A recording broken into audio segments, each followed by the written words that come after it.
आपको जानकर आश्चर्य होगा कि सारे टैंक, बड़े बड़े साजो सामान, हथियार, वेपन्स, रॉकेट्स, मिसाइल्स सब दुनिया के दूसरे देशों से हम खरीदते थे। एमिनिशंस, मैंने लोग 309 आइटम्स की लिस्ट जारी कर दी है कि फला तारीख के बाद यह आइटम बाहर से नहीं लिया जाएगा, भारत में बनेगा, भारतवासियों के साथ बनेगा, हाथ में लेगा। और यह सिलसिला शुरू हो गया है। और आज आपको जानकर प्रसन्नता होगी कि इतने कम समय के अंदर ही जो हमारा भारत सबसे बड़ा इंपोर्टर माना जाता था, आज दुनिया के 25 जो हमारी एक्सपोर्टर कंट्रीज हैं, उन एक्सपोर्टर कंट्रीज में आकर हमारा भारत खड़ा हो गया है, हथियार के मामले, वेपन्स के मामले। यह सब करिश्मेटिक काम हुए हैं। इंडो चाइना स्टैंड ऑफ, नहीं बोलूंगा ज्यादा। बहनों भाइयों, हमारे देश की सेना के जवानों ने जिस तरीके से, जिस शौर्य और पराक्रम का परिचय दिया है, बस इतना ही कहना चाहूंगा, पूरी जानकारी यदि दे दी जाए तो हर भारतवासी का सीना चौड़ा हो जाएगा, हर भारतवासी का मस्तक ऊंचा हो जाएगा। करिश्मेटिक काम किया है हमारे सेना के जवानों ने। और इतना ही मैं आश्वस्त करना चाहता हूं कि मेरे बहनों भाइयों, यह देश पूरी तरह से सुरक्षित है। दुनिया की कोई भी ताकत भारत की ओर आंख उठाकर नहीं देख सकती है, यह भरोसा रखना।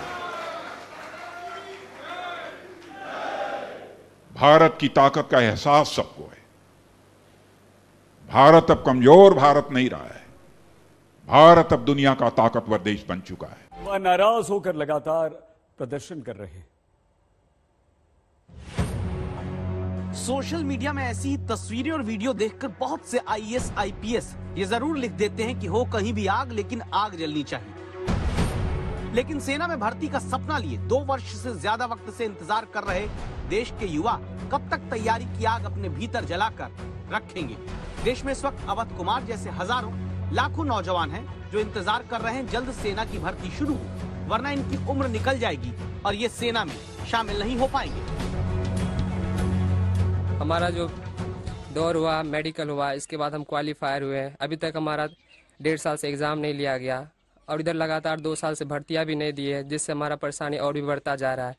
हमारे फैमिली में तो एक पापा कमाने वाले हैं जो काफ़ी मजदूर है, उसी से हम लोग किसी तरह जीवन यापन करते हैं और पढ़ते भी हैं। और हम 1.5 साल से इसमें फंसे हुए हैं। कम से कम नहीं कुछ हो, भले हो ना हो, कम से कम हम लोग का एग्ज़ाम सही समय पे हो जाता है तो हम लोग फ्री हो जाते हैं। गांव में कम संसाधनों के बीच लिखित परीक्षा और फिजिकल टेस्ट की तैयारी करते आज हम किन युवाओं के लिए आपसे दस्तक देने की बात कर रहे हैं, ये आप जान लीजिए। दरअसल सैनिक जनरल ड्यूटी में भर्ती के लिए उम्र का दायरा 17.5 साल से 21 साल का होता है। यानी भारत में सेना जीडी भर्ती का सपना लिए लाखों युवाओं के पास उनकी जिंदगी के कुल 3.5 साल ही भर्ती पाने के लिए होते हैं। लेकिन फिर 2020-21 से अब तक सिर्फ 47 भर्ती रैली और महज 4 में कॉमन एंट्रेंस टेस्ट हो पाया।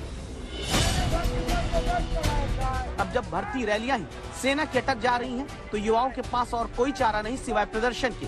ये बिहार के सिवान की तस्वीर है। रेलवे ट्रैक पर ही तिरंगा लगाकर सेना में भर्ती जल्द शुरू करने की मांग करते हुए नौजवान पुशअप कर रहे हैं।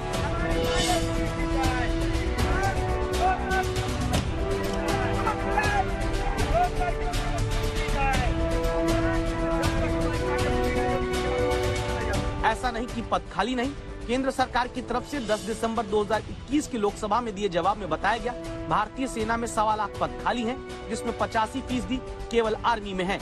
इन्हें और आंकड़े में बांट कर देखें तो सरकार खुद बताती है, थल सेना में 1,04,053, वायुसेना में 5,471, नौसेना में 12,431 पद खाली हैं। अब तमाम राज्यों के सेना में जाकर देश सेवा के इच्छुक नौजवान तिरंगा रैली निकालकर सरकार से पूछते हैं, भर्ती कब शुरू होगी? सरकार ये दलील दे चुकी है कि कोरोना काल के कारण भर्तियां रोकी गयी। सवाल ये कि कोरोना काल में ही तो तमाम राज्यों में चुनाव हो गए, फिर सेना की भर्ती क्यों नहीं शुरू की जाती?